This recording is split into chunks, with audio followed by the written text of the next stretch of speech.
अर्थात संसार में जो कुछ है सब परम पिता परमात्मा में ही लीन है। माता सिद्धलक्ष्मी, यह सभी आयोजन समाज को स्मरण की हानि न हो तथा समाज में सदैव अमन चैन और भाईचारा फैले। मित्रों, समाज के हर वर्ग के प्रति सद्भावना ही हवन और तीर्थ यात्रा का मुख्य संदेश होता है। पंथ के आधार पर, जाति के आधार पर या मजहब के आधार पर भेद समाप्त करना ही हवन और तीर्थ यात्रा का मुख्य उद्देश्य है। में समृद्धि आती है। बाबा अमरनाथ की तीर्थ यात्रा से भी हर श्रद्धालु सर्व वो अपने विचारों वाले समाज की स्थापना की कोशिश करता है। धार्मिक परंपराओं के प्रति सहिष्णुता और स्वीकृति पर हमें जोर देने की वाले विभिन्न मार्गों के रूप समाज में सद्भाव के लिए जी जान से काम करें।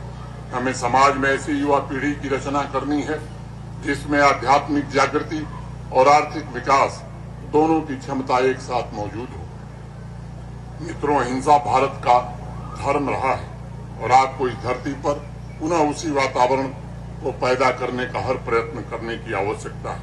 विकास, समृद्धि और सुख के प्रयासों में हमारी सबसे बड़ी ताकत आपसी भाईचारा है।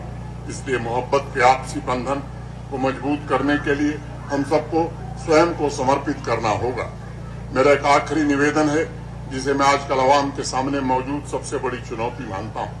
22 अप्रैल को पहलगांव में पाकिस्तान समर्थित आतंकवादियों द्वारा 26 निर्दोष नागरिकों की निर्मम हत्या ने जम्मू कश्मीर की रूह को ही नहीं बल्कि देश की रूह को लहूलुहान कर दिया था। आप सब जानते हैं कि आतंक का जन्मदाता हमारा पड़ोसी मुल्क जम्मू कश्मीर की 5 वर्षों की कमाई हुई समृद्धि और शांति को तहस नहस करना चाहता था। वो हमारी एकता को तोड़ना चाहता है। आप स्वयं देख रहे हैं किस प्रकार से जम्मू कश्मीर की तरक्की कुछ लोगों को पसंद नहीं आ रही है। उसमें कुछ बाहरी ताकतें भी हैं और कुछ मैं समझता हूं कि ऐसे लोग हैं छद्मवेशी जो यहाँ भी किसी न किसी रूप में दिखाई देते हैं। ऐसे तत्वों के खिलाफ समाज को जागृत होने की आवश्यकता है, एकजुट होने की आवश्यकता है और मैं प्रबुद्ध वर्ग के सभी महानुभावों से निवेदन करूंगा कि इस आग्रह को आप स्वीकार करिए।